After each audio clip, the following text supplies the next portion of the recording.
Let's see how to check readability statistics in Microsoft Word. First off, we want to open Microsoft Word. And as you can see right here, we have our document ready.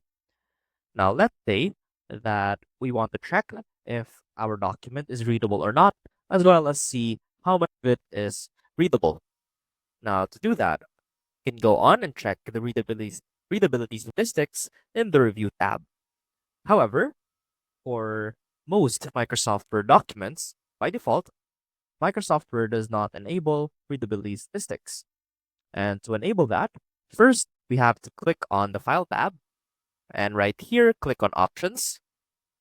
And from here, go to Proofing, and make sure that you have this checkbox ticked under when correcting spelling and grammar in Word. Make sure that you check Show Readability Statistics.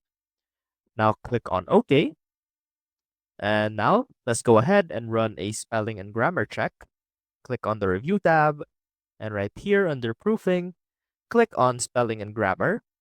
And this window right here, the editor window, should pop up on the right side.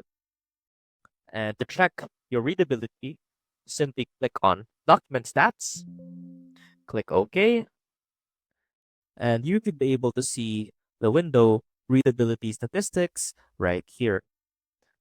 I hope this helped, and I will see you soon.